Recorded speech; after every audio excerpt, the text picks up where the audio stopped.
Eh, Les voy a presentar a alguien ahora que ya veo que está en línea, la estoy viendo aquí y me alegra mucho verla.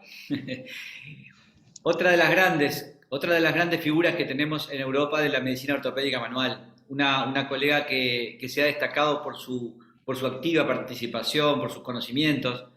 La doctora Lourdes Ruiz Jareño, jefa del Servicio de Medicina Física y Rehabilitación, Hospital Universitario de Sagunto, Valencia, España. Es coordinadora de la Comisión de Docencia de la Sociedad Española de Medicina Ortopédica y Manual, directora y profesora máster Universidad de Valencia, Medicina Manual, Musculoesquelética, fue presidenta de la Sociedad Española de Medicina Ortopédica y Manual del 2010 al 2014, vicepresidenta del 2014 al 2018, miembro de la Comisión de Docencia de la CEMOIN en el 2014 hasta la actualidad, coordinadora desde junio del 2021.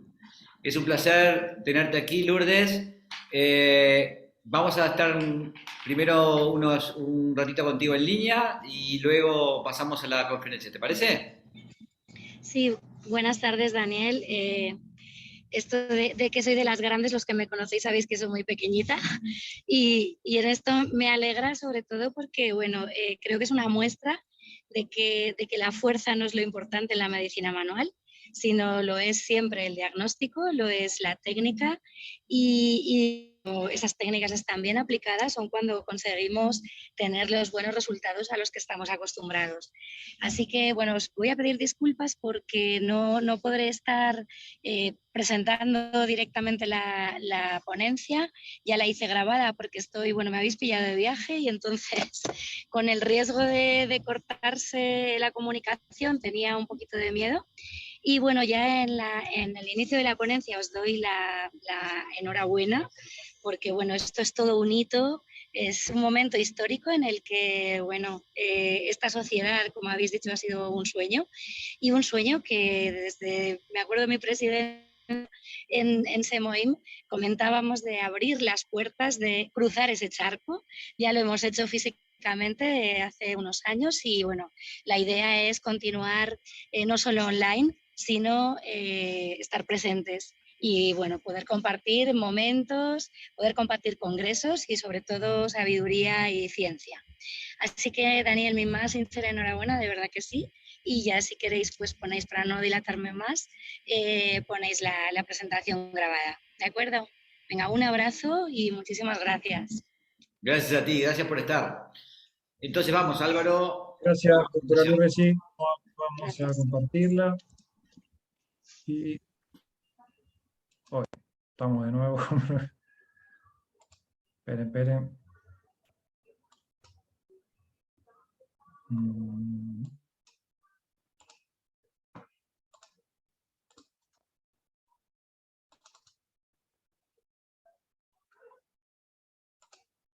Buenas tardes. La MOM, la medicina ortopédica. Perdón. Sí, ahí está. ¿Se escucha ahora? La MOM, Mm, Se escucha pero no se ve, Álvaro. No se ve. ¿Se ve? No. Voy a dejar de compartir de nuevo un minuto. Espera que tengo aquí. Parece que tengo varias abiertas, discúlpenme.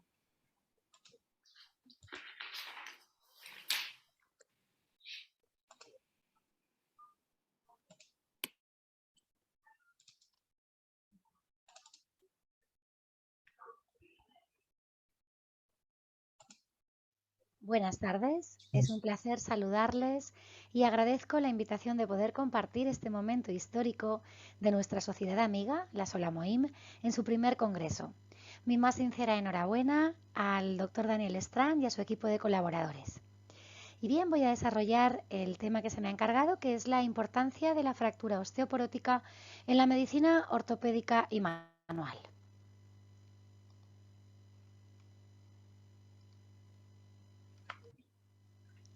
Anda. La MOM, La medicina ortopédica manual se define como el abordaje médico de las alteraciones benignas del sistema musculoesquelético, en especial cuyo origen se identifica en la columna vertebral, habiendo excluido las causas reumática, infecciosa, traumática grave o tumoral. Estos diagnósticos deben ser reversibles a los tratamientos que aplicamos mediante las diferentes técnicas manuales y las infiltraciones. Todas estas técnicas, aplicadas por manos expertas y bien indicadas, no son solo de bajo coste, sino también de bajo riesgo. ¿Y quiénes las aplicamos? Pues en nuestra sociedad, las EMOIN, somos varias las especialidades las que utilizamos la medicina manual, como pueden ver en la diapositiva. Uno de los diagnósticos más importantes en medicina manual pivota sobre el concepto de disfunción dolorosa intervertebral menor, que supone el sufrimiento aislado de un segmento vertebral de naturaleza benigna y menor, por eso reversible, y además es independiente del estado anatómico y radiológico del segmento.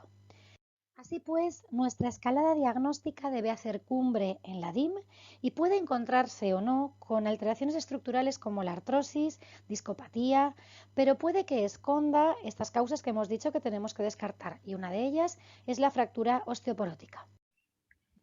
Para diagnosticarla hay que pensar en ella, ya que 2/3 de las fracturas vertebrales serán asintomáticas y de las que sí producen dolor e impotencia funcional, la paciente generalmente negará una caída o traumatismo, lo que nos va a despistar y puede suponer una gran trampa, pero mucho más en los que hacemos medicina manual en nuestra práctica habitual.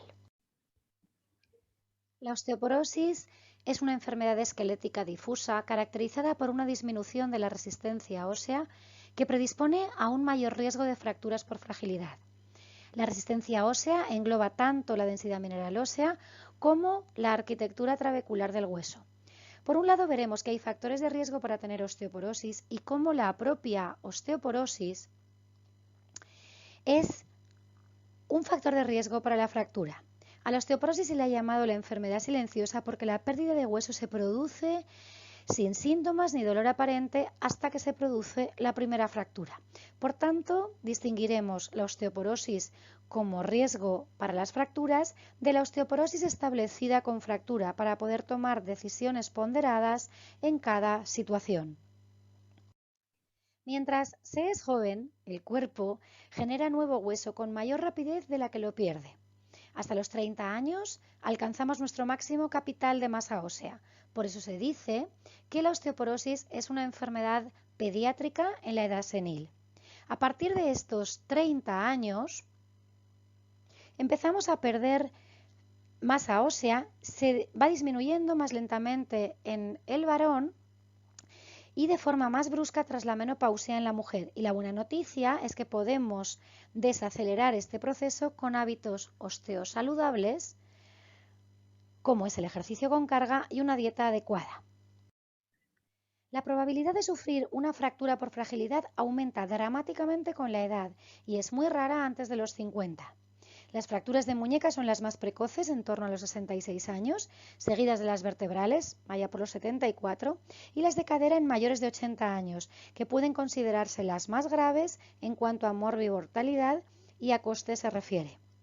Sabemos que cuando se produce una fractura,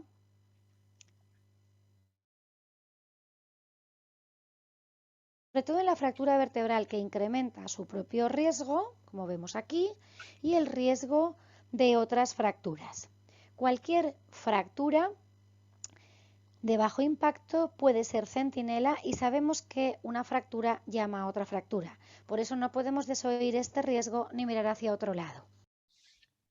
Reconocemos esta cascada de fracturas y, sin embargo, solo reciben tratamiento un 28% de las mujeres. ¿Y qué pasa con ese 72% restante? Esta brecha en los cuidados no está clara y podría ser por la naturaleza asintomática de la mayoría de las fracturas vertebrales, por la falta de formación e información sanitaria o bien por ser un problema de política sanitaria con recursos insuficientes. Y con este panorama, la Fundación Internacional de Osteoporosis desde 2012 va lanzando campañas y pone el foco en esa prevención secundaria de las fracturas. Aquí es donde se demuestra el mayor coste-efectividad de los tratamientos. Comenzó con su lema "Captura la fractura", intentando que la primera fractura fuese la última. Esto es un llamamiento de la IOF ante el infradiagnóstico y el infratratamiento de la osteoporosis y arroja datos muy impactantes, como que en el mundo se produce una fractura cada 3 segundos, 1 de cada 3 mujeres y 1 de cada 5 hombres mayores de 50 años tendrán una fractura osteoporótica. La fractura de cadera allá por el 2050 aumentará más de 200% en las mujeres y 300% en hombres, y solo el 30% de las fracturas vertebrales reciben asistencia clínica. Por eso se piden unos derechos básicos como el diagnóstico del riesgo de fractura, del riesgo de osteoporosis y del riesgo de caídas. También un cuidado más estrecho del paciente con su participación activa y más apoyo en los programas basados en políticas sanitarias que impliquen el compromiso de autoridades sanitarias y gobiernos para reducir la carga socioeconómica de las fracturas por fragilidad. Con este impulso nacen las unidades de fractura osteoporótica o del inglés las FLS. Están distribuidas por todo el mundo con una actualización constante de su grado de calidad y supervisión por la IOF. Se organizan en torno a un coordinador que actúa como nexo entre primaria y especializada y garantiza las acciones necesarias para un paciente, teniendo en cuenta el tratamiento farmacológico, la educación sanitaria, la prevención de las caídas, el ejercicio físico y el estilo de vida. Y todo ello debe recogerse en una base de datos. Las FLS tienen una estructura generalmente multidisciplinar y tan amplia como se quiera o se pueda. Cualquiera de los que atendemos a un paciente con riesgo de fractura o ya con una fractura, podemos sensibilizarlo a este problema, detectarlo, diagnosticarlo y tratarlo con todas las necesidades que hemos establecido.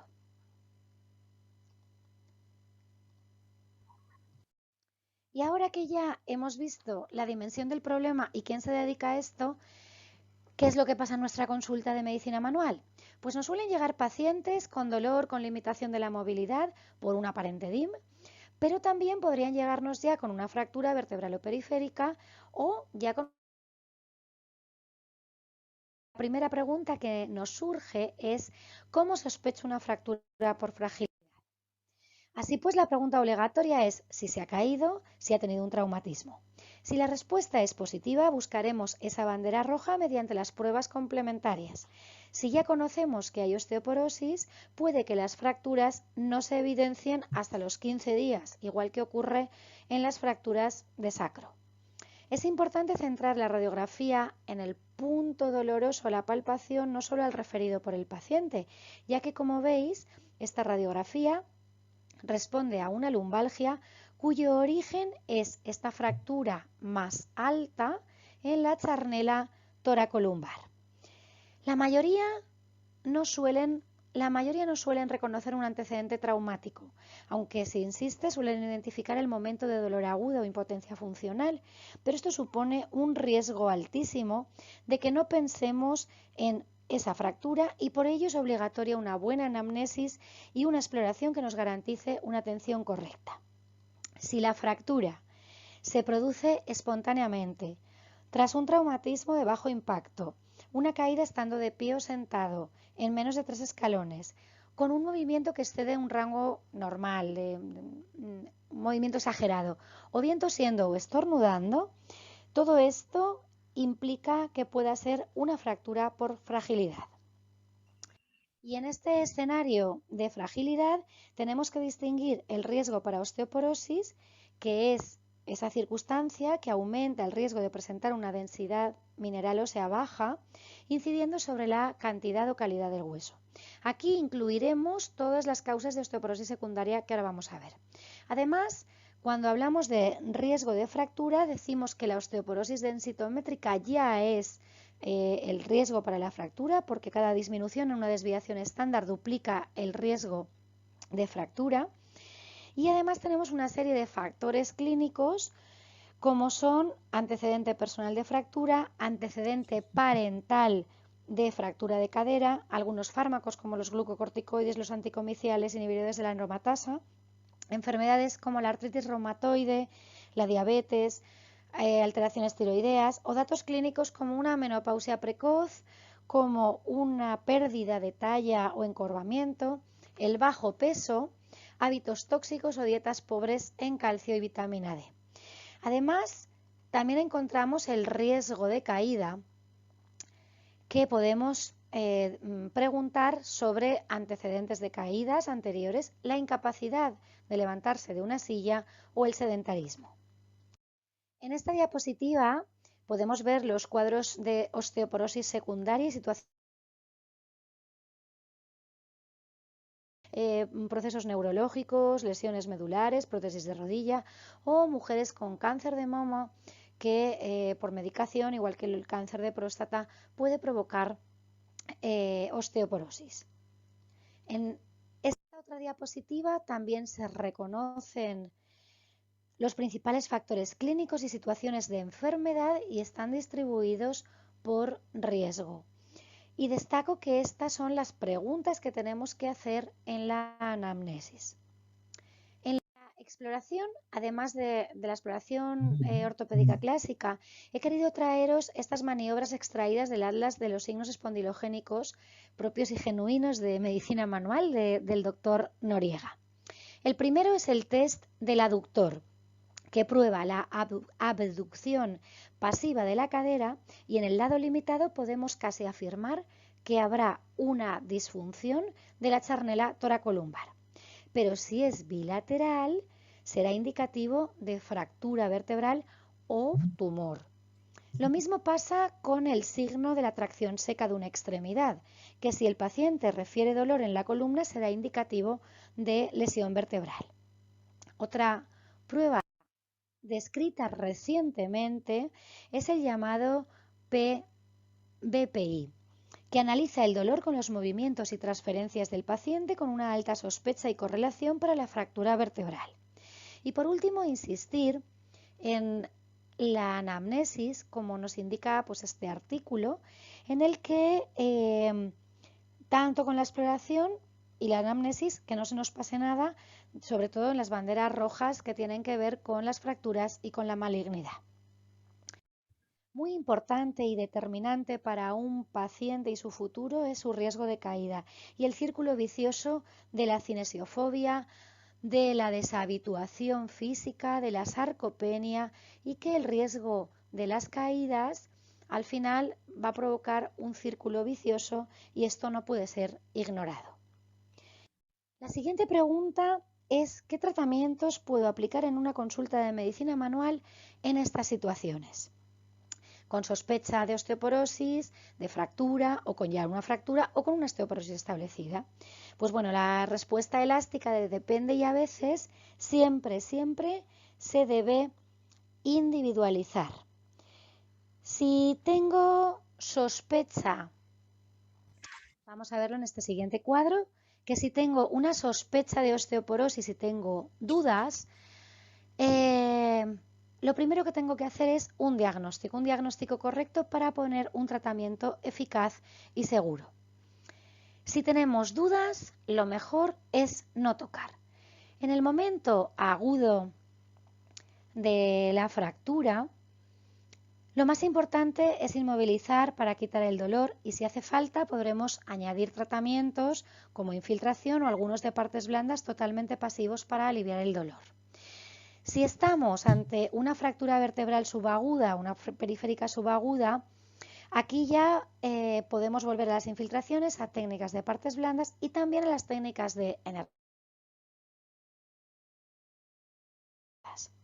Si sabemos que se trata de una osteoporosis, pero hemos confirmado que no tenemos fractura, sí que podemos plantear manipulación con impulso, aunque siempre escogeríamos la de coaptación o tracción frente a las que implican fuerzas de compresión. Y estas manipulaciones siempre deben ser indicadas y aplicadas por manos expertas y entrenadas. Y ante la duda, mejor no hacerlas. Y ya por último, me encantaría responder a estas preguntas, si tengo que hacer pruebas, qué tratamientos farmacológicos hacer, pero no se asusten porque esto ya nos da para un próximo capítulo y espero poder participar en futuras ediciones en este maravilloso congreso. Solo me queda agradecer su atención. Espero que esta charla les haya sido útiles y dejo mi correo por si finalmente no pudiera conectarme. Un abrazo.